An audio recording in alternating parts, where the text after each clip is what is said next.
నిజాంపేట మండల కేంద్రంలో మంగళవారం ప్రజాపాలన ప్రగతి ప్రణాళిక కార్యక్రమంలో భాగంగా ఐసీడీసీ లక్ష్మి ఆధ్వర్యంలో బాల్య వివాహం, బతుకు ఆగం, బాల్య వివాహాల నిర్మూలనకై ప్రజలకు అవగాహన కల్పించేందుకు మానవహారం నిర్మించి ర్యాలీ చేపట్టారు. కార్యక్రమానికి ముఖ్య అతిథులుగా తహసీల్దార్ శ్రీనివాస్, ఎంపీడీఓ రాజిరెడ్డి, ఎస్ఐ రాజేష్లు హాజరయ్యారు. ఈ సందర్భంగా ఆమె మాట్లాడుతూ గ్రామాలలో బాల్య వివాహాల నిర్మూలనకై ప్రతి ఒక్కరూ సహకరించాలన్నారు. 18 సంవత్సరాలు పైబడిన ఆడపిల్లలందరికీ 21 సంవత్సరం నిండిన తర్వాత మగపిల్లలకి పెళ్లిళ్లు చేయాలన్నారు. యుక్త వయసులో గర్భధారణ దాల్చడం వల్ల ఆడపిల్లలకు అనేక సమస్యలు ఏర్పడుతున్నాయని ప్రతి ఒక్కరూ బాల్య వివాహాలను అడ్డుకునేలా కృషి చేయాలన్నారు. అనంతరం రోడ్డుపై బాల్య వివాహాల నిర్మూలనకే ప్రతిజ్ఞ చేయించారు.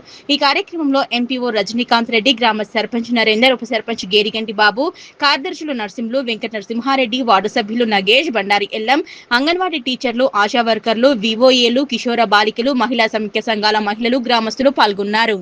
ప్రోగ్రాం మీద ఈరోజు నిజాంపేట మండలంలో మానవహారం నిర్వహించి ర్యాలీ నిర్వహించడం జరిగింది.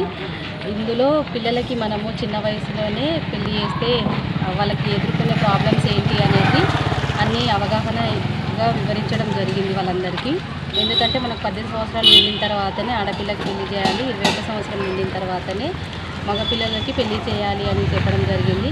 ఎందుకంటే ఇప్పుడు ఉన్నటువంటి సోషల్ అంత వర్క్ దానిపైన వాళ్ళు ఉన్న మీడియా ప్రకారం వాళ్ళు చాలామంది ఫేస్బుక్లో కానీ ఇన్స్టాగ్రామ్ ద్వారా కానీ పిల్లలందరూ కూడా వాళ్ళ లైఫ్ను స్పాయిల్ చేసుకోవడం జరుగుతుంది. అవి మంచిగా ఉపయోగించుకోవాలని కూడా మనం వివరించడం జరిగింది. ఇంకా ఈ యొక్క ప్రోగ్రాంలో మనకి అటెండ్ అయిన వాళ్ళు ఎంఆర్ఓ గారు, ఎంపీడీఓ గారు, ఎస్ఐ గారు మనకు వాళ్ళు బాధ్యత తీసుకొని ఈ ప్రోగ్రాంకి హాజరై ఈ ప్రోగ్రాన్ని విజయవంతం చేశారు.